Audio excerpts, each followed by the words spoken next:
Hi friends, నేను మీ వెంకటేశ్వర రెడ్డి. మరి ఈ వీడియోలో 6th క్లాస్ ఇంగ్లీష్ బేస్ చేసుకొని మరి ఆల్ లెసన్స్ను బేస్ చేసుకొని క్లియర్గా మీకు ఈ వీడియోలో డిస్కస్ చేయడం అయితే జరిగింది. ఫ్రెండ్స్, మరి వీడియో చివరి వరకు చూడండి. ఇంకా ఎవరైనా మన ఛానల్ సబ్స్క్రైబ్ చేసుకున్న వాళ్ళు సబ్స్క్రైబ్ చేసుకోగలరు. వీడియోకు చిన్న లైక్ ఇవ్వండి. మన MVR ఫ్రీ వాట్సాప్ గ్రూప్లో జాయిన్ కావాలి అనుకుంటే ఈ వీడియోలో మీకు డిస్క్రిప్షన్లో ఫ్రీ వాట్సాప్ గ్రూప్ లింక్ ఇచ్చాను, జాయిన్ కాగలరు. అదేవిధంగా SGT ప్రిపేర్ అయ్యేటువంటి అభ్యర్థులను బేస్ చేసుకొని మనము క్లాస్ వైజ్గా ఎగ్జామ్స్ కండక్ట్ చేస్తున్నాం ఫ్రెండ్స్. మీకు క్లాస్ వైజ్గా లెసన్స్ను బేస్ చేసుకొని క్లాసెస్ ఉంటాయి, అదేవిధంగా ఎగ్జామ్స్ కూడా ఉంటాయి. మరి మన క్లాసెస్తో పాటు ఎగ్జామ్స్ ఫాలో కావాలి అనుకుంటే స్క్రీన్ మీద కనిపించేటువంటి నా నెంబర్కి కాల్ ఆర్ మెసేజ్ చేయగలరు. 8341949272. ఫ్రెండ్స్, ఆలస్యం చేసుకోవద్దు. కంప్లీట్ క్లాసెస్ రెఫరెన్స్గా ఉంటాయి, ఎగ్జామ్స్ కూడా ఉంటాయి. మీకు ఈ టైంలో రివిజన్ చాలా ఇంపార్టెంట్. ఎగ్జామ్స్ రాస్తే బాగా యూజ్ అవుతుంది. కేవలం 500 రూపీస్కి మాత్రమే ఇస్తున్నాం ప్రెజెంట్ అయితే. ఆలస్యం చేయకుండా ఇప్పుడే నా నెంబర్కి కాల్ ఆ మెసేజ్ చేయగలరు. 8341949272. ఓకే ఫ్రెండ్స్, మరి లేట్ చేయకుండా కంటెంట్లోకి వెళ్తే, మరి ఎస్పెషల్లీ ఈ వీడియోలో 6th క్లాస్ ఆల్ లెసన్స్ను బేస్ చేసుకొని ఆథర్స్ పోయెట్స్ని బేస్ చేసుకొని సో కంపల్సరీగా ఒక బిట్ అయితే టచ్ చేస్తున్నాడు. మీరు 6th 7th 8th పక్కాగా చదువుకోవాల్సిందే. మీరు ఆల్రెడీ మనము 6th 7th 8th బేస్ చేసుకొని లెసన్స్, అదేవిధంగా క్లియర్ ఎక్స్ప్లెనేషన్ కూడా పోయెట్స్ లెసన్స్ని బేస్ చేసుకొని ఆథర్స్ ఎవరు, పోయెట్స్ ఎవరు ఈజీగా హైలైట్ చేసుకోవాలి. చాలా ఇంపార్టెంట్ టాపిక్. మరి ఫస్ట్ లెసన్ బేస్ చేసుకొని చెప్తే, హూ డిడ్ ప్యాట్రిక్స్ హోంవర్క్. మరి ఈ లెసన్ బేస్ చేసుకొని మరి ఆథర్ ఎవరు అంటే క్యారల్ మోరే హైలైట్ చేసుకోవాలి ఫ్రెండ్స్. ప్యాట్రిక్స్ హోంవర్క్ అంటేనే మోర్. ఫర్ ఎగ్జాంపుల్, పిల్లలకు హోంవర్క్ ఇచ్చారంటేనే ఎక్కువ ఇచ్చారు అని చెప్పుకుంటున్నాం. హోంవర్క్ ఎక్కువ ఇచ్చారు, హోంవర్క్ అంటేనే మోర్ అనేటువంటి పేరు మీకు హైలైట్ చేసుకోవాలి. అంటే ఎగ్జామ్ పాయింట్ ఆఫ్ వ్యూలో the story who did Patrick's homework was written by అంటాడు. ఎవరు? Carol more. అంటే ఇక్కడ మీరు హైలైట్ చేసుకోవాల్సింది హోంవర్క్ అనే పదం వచ్చింది అంటేనే హోంవర్క్ ఎక్కువగా ఇచ్చారు అంటే మోర్గా ఇచ్చారు అని హైలైట్ చేసుకోండి. మోర్ అనే పాయింట్ గుర్తొస్తే చాలు. నెక్స్ట్ ఇదే లెసన్లో మీకు ఒక పోయం కూడా ఇచ్చాడు. ఏ హౌస్ ఏ హోమ్ అనేటువంటి పోయంను బేస్ చేసుకొని మరి పోయిటరీ ఎవరు అంటే లోరెన్ హల్లీ. ఓకేనా, లోరెన్ ఎం హల్లీ. చూడండి, ఎగ్జామ్ పాయింట్ ఆఫ్ వ్యూలో the poem A house A home was written by అంటాడు. సో ఏంటి? లోరెన్ ఎం హల్లీ. అంటే ఇక్కడ హోమ్ హౌస్, మనము హౌస్ హోమ్ అని రెండు యూజ్ చేస్తూ ఉంటాం కదా. అంటే ఇక్కడ హాల్, ఇక్కడ మీరు ఎలాగైనా గుర్తుపెట్టుకోవాలి. ఓకేనా, మీరు లోరెన్ అంటే ఇంట్లో లోన్లీగా ఉన్నాను. హోమ్లో కానీ హౌస్లో కానీ మీరు ఇప్పుడు చదువుకునేటప్పుడు మీలాగానే నోటెడ్ చేసుకోవాలి. ఓకేనా, హౌస్లో ఇంట్లో లోన్లీగా ఉన్నాను, లోరెన్. ఓకేనా, ఇక్కడ మీకు చెప్పాను హోంవర్క్ అంటే ఎక్కువ ఇచ్చారంటున్నాం కాబట్టి మోర్ అని చెప్తున్నాం. ఇక్కడ ఏ హౌస్ ఏ హోమ్ అంటే ఇంట్లో ఎలా ఉన్నావు, లోన్లీగా ఉన్నావు అంటే లోన్లీ. ఓకేనా, మీకు గుర్తు ప్రకారం చెప్తున్నా, అంటే ఆప్షన్ ఇచ్చిన వెంటనే మీరు ఈజీగా ఆన్సర్ చెప్పే విధంగా. నెక్స్ట్ సెకండ్ లెసన్ బేస్ చేసుకొని how the dog found himself a new master. అక్కడ ఇవ్వలేదు అంటే దానికి సంబంధించినటువంటి పర్సన్ లేడు అని, అంతేగాని ఓకేనా అలా ఈజీగా చెప్పండి. ఇక్కడ ఈ లెసన్ బేస్ చేసుకొని పోయెట్ లేడు అని, అంతే, నేను చెప్పలేదు అంటే. నెక్స్ట్ పోయం బేస్ చేసుకొని ది కైట్. ఇక్కడ ఎగ్జామ్ పాయింట్ ఆఫ్ వ్యూలో the kite was written by అంటాడు. అంటే ది కైట్ అంటేనే మీకు ఏం గుర్తు రావాలి? Harry Ben. ఓకేనా, హ్యారీ బెన్. చూడండి, హైలైట్ చేసుకోవాలి. The kite was written by Harry Ben. ఓకేనా, బెన్ అంటే మనకు ఇక్కడ కైట్ అంటేనే గాలిపటం కదా. సో గాలిపటము అంటేనే పైకి ఎగిరేస్తున్నాం. హరి, ఓకేనా, బాగా ఎగిరే అంటాం. హరియప్ అంటాం కదా. సో హరియప్ అంటాం అంటే గాలిపటాన్ని ఎగిరేస్తుంటే ఇంకా బాగా ఎగిరే హరియప్ అంటున్నాం అనమాట. సో ఇక్కడ హరి బెన్ అనేది మీరు ఈజీగా గుర్తుపెట్టుకోవాలి. అలా 2-3 సార్లు చదివితే మనకేం అలా ఏం బట్టి కొట్టాల్సిన అవసరం లేదు. ఆప్షన్స్ చూస్తే ఎలిమినేటింగ్ ప్రాసెస్ ద్వారా మీకు ఈజీగా చెప్పేయచ్చు అని. ఇక్కడ కైట్ ఎగిరేస్తుంటే హరియప్ అంటాం. అంటే హరియప్ అంటేనే మనకు ఇంకా అంటాం కదా. సో హరియప్ అంటాం కదా, అలా హరి అని గుర్తుపెట్టుకోవాలి. అంటే ఈజీగా చెప్పేస్తున్నాను అనమాట. నెక్స్ట్ ఏ హౌస్ ఏ హోమ్ అంటే ఇంట్లో ఎలా ఉన్నా లోన్లీగా ఉన్నా కాబట్టి లోరెన్ అని చెప్తున్నా. హోంవర్క్ అంటే ఎక్కువ ఇచ్చారంటున్నాం కాబట్టి మోర్ అని చెప్తున్నాం.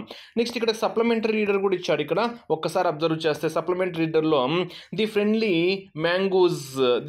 మ్యాంగోస్ అంటేనే మనకు a story from the Panchatantra. ఓకేనా, పంచతంత్ర నుంచి తీసుకోవడం అయితే జరిగింది. Next third lesson Taro's reward. Taro's reward అంటే మనకు ఏ జపనీస్ స్టోరీ రీటోల్డ్. ఓకేనా, ఇది మనము చెప్పేసేయచ్చు. Next the poem the squirrel was written by Eleanor Farjeon. ఓకేనా, ఎలినార్ ఫార్జియన్ హైలైట్ చేసుకోవాలి friends. The poem the squirrel was written by అంటేనే squirrel అంటేనే మనకు ఎలిఫెంట్ గుర్తు రావాలి. Squirrel elephant. ఓకేనా, ఎలిఫెంట్ అంటే ఎలినార్ అని. ఓకేనా, ఎలినార్. స్క్వెరల్ అంటేనే మనకి ఏం గుర్తు రావాలి? ఎలిఫెంట్ అనేది గుర్తు రావాలి. స్క్వెరల్ అంటేనే ఎలిఫెంట్ అంటే ఎలినార్ అని మీరు ఈజీగా అలా హైలైట్ చేసుకోవాలి. ఓకేనా, నెక్స్ట్ సప్లిమెంటరీ రీడర్ పరంగా ది ట్రెజర్. ఓకేనా, ది ట్రెజర్ ఇక్కడ మీకు షెఫర్డ్ ట్రెజర్ అంటేనే మనకు అండ్ ఇరానియన్ ఫోక్ టైల్ అనేది మీరు ఇక్కడ హైలైట్ చేసుకోవాలి. నెక్స్ట్ ఫోర్త్ లెసన్ పరంగా అబ్జర్వ్ చేస్తే and Indian American women in space Kalpana Chawla adapted from Span. ఓకేనా, జనవరి ఫిబ్రవరి 1998. Next beauty. సో ఇక్కడ పోయం పేరు beauty. The poem beauty was written by E Yeh Shure. ఓకేనా, ఈహే ష్యూర్ హైలైట్ చేసుకోవాలి. బ్యూటీ అంటేనే ఐ అని గుర్తుపెట్టుకుంటాం కదా, ఐ అంటేనే ఈవైఈ అంటాం కదా. ఓకేనా, కళ్ళు చాలా బాగున్నాయి, చాలా బ్యూటిఫుల్గా ఉన్నాయి అంటాం. ఓకేనా, కళ్ళు చాలా బ్యూటిఫుల్గా ఉన్నాయి అంటాం. అంటే బ్యూటీ అంటే మనకు ఐ అంటే ఈవైఈ, ఈహే అంటాం కదా, ఈవైఈ. ఇలా మీరు ఈజీగా హైలైట్ చేసుకోవచ్చు. నెక్స్ట్ ఫిఫ్త్ లెసన్ వచ్చేసరికి the different kind of school అంటేనే మనకు ఈవి Lukas.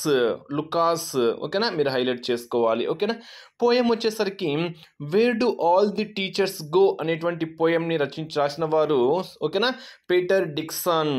The poem wear do all the teachers go was written by అంటేనే మనకు పీటర్ డిక్సన్ అనేది మనకి ఇక్కడ హైలైట్ కావాలి. ఓకేనా, చాలా చాలా ఇంపార్టెంట్ పాయింట్గా మీరు నోటెడ్ చేసుకోవాలి. నెక్స్ట్ సప్లిమెంటరీ రీడర్ పరంగా అబ్జర్వ్ చేసామనుకోండి, the monkey and the crocodile story. ఓకేనా, the monkey and the crocodile was written by అంటేనే అది ఎక్కడి నుంచి గ్రహించబడింది అంటేనే a story from the Panchatantra. So మీరు హైలైట్ చేసుకోవాలి. ఇక్కడ ఒక ఇంపార్టెంట్ పాయింట్ ఉంది ఫ్రెండ్స్, చాలా చాలా ఇంపార్టెంట్ పాయింట్ ఉంది, అది కూడా మీకు చెప్తా. ఓకేనా, నెక్స్ట్ సిక్స్త్ లెసన్ పోయం పరంగా the wonderful words. The poem the wonderful words was written by అంటే మనకు మేరీ ఓనెల్. ఓకేనా, వండర్ఫుల్ అంటేనే మనకేం గుర్తు రావాలి? మేరీ గుర్తు రావాలి. వండర్ఫుల్ వర్డ్స్ అంటేనే మనకు మేరీ ఓనెల్ అనే పాయింట్ మీరు ఇక్కడ హైలైట్ చేసుకోవాలి. ఓకేనా, నెక్స్ట్ సప్లిమెంటరీ రీడర్ పరంగా ది వండర్ కాల్డ్ స్లీప్ అనే స్టోరీని రచించిన వారు ఎడ్వర్డ్ థామస్. ఓకేనా, the wonder called sleep was written by అంటేనే మనకు ఎడ్వర్డ్ థామస్ అనేటువంటి పాయింట్ మీరు ఇక్కడ హైలైట్ చేసుకోవాలి. సో లెసన్ నేమ్ ఏంటి? పోయం కానివ్వండి, స్టోరీ కానివ్వండి, అక్కడ ఆథర్ రైటర్ను కూడా మీరు ఇక్కడ నోటెడ్ చేసుకోవాలి. నెక్స్ట్ సెవెంత్ లెసన్ పరంగా ఫెయిర్ ప్లే అంటేనే మనకు ప్రేమ్ చంద్ నోటెడ్ కావాలి. ఓకేనా, the story fair play was written by అంటేనే మనకు ప్రేమ్ చంద్ అనేటువంటి పాయింట్ మీరు ఇక్కడ హైలైట్ చేసుకోవాలి. మరి ఇక్కడ ఇంపార్టెంట్ పాయింట్ రవీంద్రనాథ్ ఠాగూర్ అంటే the poem vacation was written by అంటేనే మనకు రవీంద్రనాథ్ ఠాగూర్ అనేది మీరు ఇక్కడ హైలైట్ చేసుకోవాలి. వొకేషన్ అంటేనే మనకు ఠాగూర్ అనేటువంటి పేరు మీరు హైలైట్ చేసుకోవాలి. ఒక ఇంపార్టెంట్ పాయింట్గా మనం ఇక్కడ చెప్పుకోవచ్చు. నెక్స్ట్ సప్లిమెంటరీ రీడర్ పరంగా ఏ పార్ట్ విత్ ది సన్ అనేటువంటి స్టోరీ అంటేనే మనకు జాకీర్ హుస్సేన్ హైలైట్ కావాలి. ఓకేనా, the story A part with the son was written by అంటేనే మనకు జాకీర్ హుస్సేన్ అనేటువంటి పాయింట్ మీరు ఇక్కడ నోటెడ్ చేసుకోవాలి. ఇది మనకు సెవెంత్ లెసన్ పరంగా చెప్పుకుంటే. Next last lesson eighth lesson the banyan tree. ఓకేనా, the story the banyan tree was written by అంటేనే మనకు రుస్కిన్ బాండ్. బైనియన్ ట్రీ అంటేనే మనకు రిస్క్ అని గుర్తుపెట్టుకోవాలి. బైనియన్ ట్రీ అంటేనే మనకు రిస్క్ అంటేనే మనకు రుస్కింగ్ బాండ్. ఓకేనా, రుస్కింగ్ బాండ్. ఇవి మనకు 6th క్లాస్లో ఉండేటువంటి లెసన్స్ ఏంటి? పోయమ్స్ ఏంటి, సప్లిమెంటరీ రీడర్స్ ఏంటి, వాటి యొక్క writers, authors, poets. Okay friends, మరి వీడియోకు చిన్న లైక్ ఇవ్వండి, మరి మన ఛానల్ సబ్స్క్రైబ్ చేసుకోవడం మాత్రం మర్చిపోవద్దు. సో క్లాసెస్తో పాటు మీకు మెయిన్గా ఎగ్జామ్స్ ఫాలో కావాలి అనుకుంటే ఈ నెంబర్కి 8341949272 నా నెంబర్కి కాల్ మెసేజ్ చేయగలరు. Okay, thank you.